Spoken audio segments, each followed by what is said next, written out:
FitMC.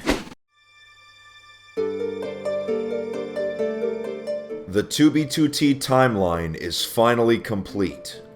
The oldest anarchy server in Minecraft, 2b2t.org, has a history unlike any other multiplayer server. In 2014, the Timeline project was started in order to keep track of the long and troubled history of the server. Throughout the years, several changes have been made to it in order to have more historical accuracy and less bias towards particular groups. Just a few days ago, Sato86 released his long-awaited update to the timeline. Many of you have asked for this video for years, so I am happy to finally give it to you. The complete 2b2t timeline.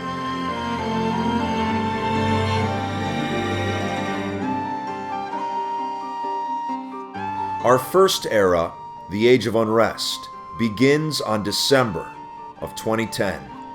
2b2t comes online for the first time. In less than a few days, Spawn is already destroyed. There was no established community during this time. Discord didn't exist yet. No one was using Skype. There was no Reddit. A few players used Steam to communicate, but most used in-game whispers. Sabotage and griefings were everywhere. During this era, the server was heavily advertised on both 4chan and Facepunch, prompting players from both of those sites to join 2b2t and bring their culture with them. The Facepunchers were one of the largest groups on the server at this time.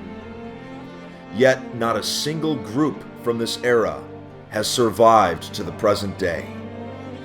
This is also the era we know the least about. Hardly anyone bothered to write anything down, and things could only be discovered by finding ungriefed signs at old bases from this era. At this time, 2b2t was just a simple Minecraft anarchy server, and nothing more. The notable events during this time included the player data corruption of May 2011. All players on the server at this time had their player data files corrupted. This sent everybody back to spawn as if they were joining for the first time. No items, nothing. Around December of 2011, 1 year after the server opens, 2b2t gets backdoored for the first time. In February of 2012, the farthest base on the server, the 1 million base, gets griefed, which brought us into the next era of 2b2t.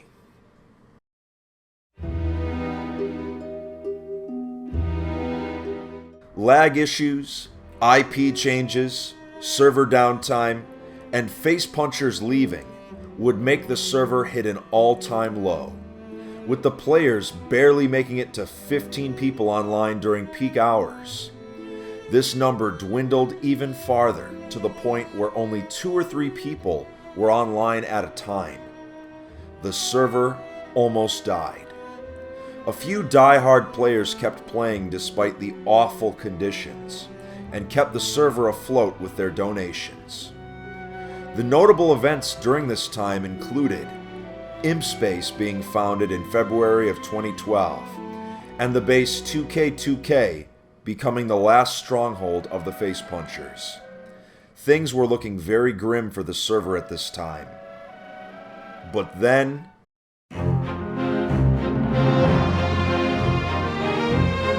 slowly but surely, the community started to recover over the course of this age.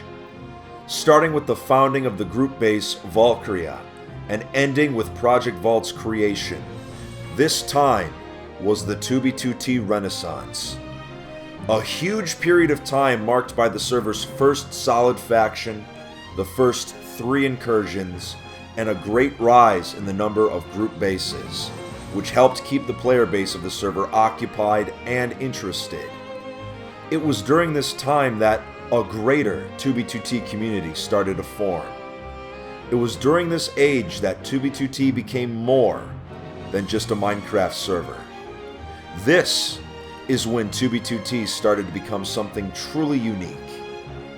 The notable events during this time included 2B2T's first major dupe, the second incursion defending NFE until they could no longer hold it, the founding of Shenandoah, 2K2K being buried in a giant lava cast, 2B2T being backdoored for a second time, the founding of the Southern Canal by Thebes and Sound, the founding of Asgard 2, the founding of Aureus City, the founding of King's Landing, the Spawn takeover of the Third Incursion, the founding of the Vortex Coalition, which would go on to become one of the largest groups on 2B2T, and finally, ending with the creation of Project Vault in an attempt to preserve 2B2T culture, though the project would never go public.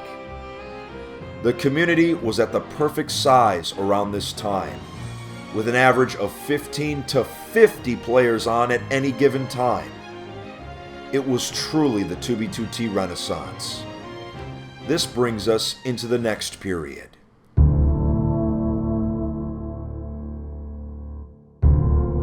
The PreHeight period was a time in 2B2T history where the server began to receive a lot of attention from the community outside of the player base.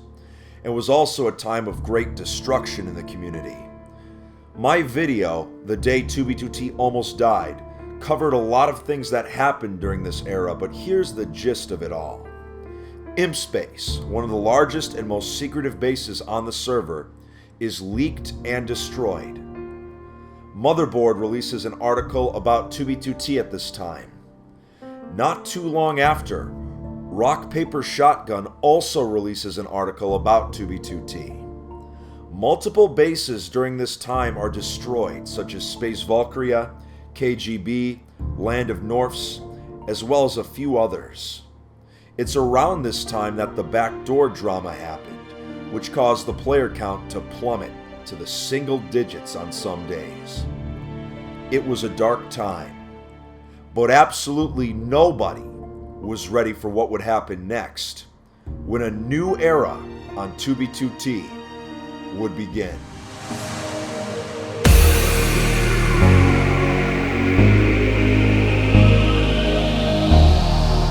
The Age of Hype.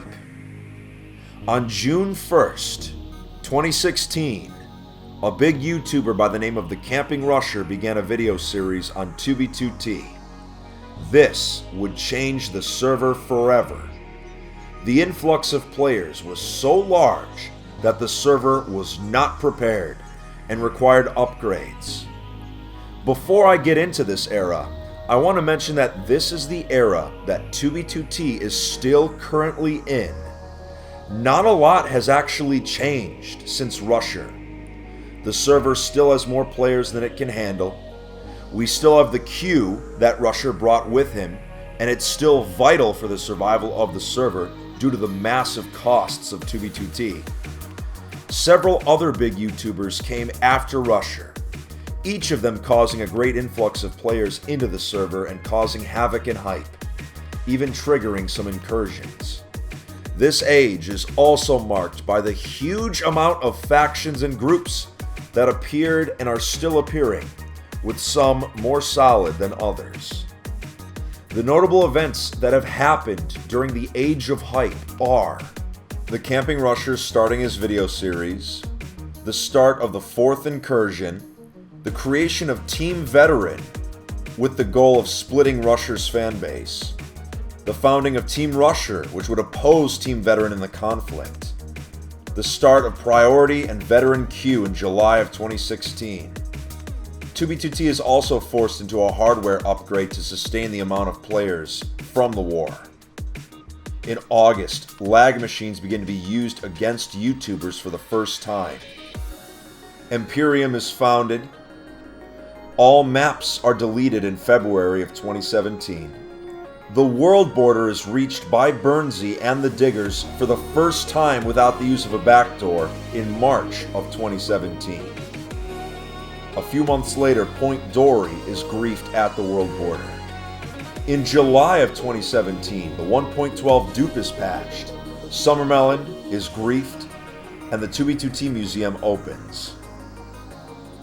Rich MC arrives on the server in September of 2017, and that same month, elytras are disabled and still are to this day. In October of 2017, Pre-June Q, also known as Veteran Q, is removed by Housemaster. In April of 2018, Ant Venom's long-awaited video is released on the server, spurring the 6th Incursion. A temporary map is played on in March of 2018, and in the summer of 2018, multiple bases are griefed. Which brings us to our most recent event. Fuse begins his series on 2B2T. And here we are, about to reach 2019 on 2B2T. Now, Sato's next update to the timeline is going to be January of the year 2020. So we have quite a bit of a wait ahead of us. But I can assure you that when January 2020 rolls around, I'll give you an update to the complete timeline. I want to thank Sato for continuing his timeline project after all these years. It's truly remarkable that we have all this digital history written down. Well, that's it for today's video, everyone. I know you waited a long time for this video, and hopefully it's answered some of your questions. Now, to try and fit all 2B2T history into a single video would be foolish. So, of course, you can look at my channel and other 2B2T content creators to sort of fill in the gaps. I want to say thank you so much. If you haven't already and you liked this video, make sure to subscribe. Also, make sure to follow me on Twitter and Instagram, which are in the description down below. It's your turn to make your name known on the oldest anarchy server in Minecraft. And who knows? Maybe someday you'll end up on this timeline. To all my fans and friends out there, make sure to stay alive.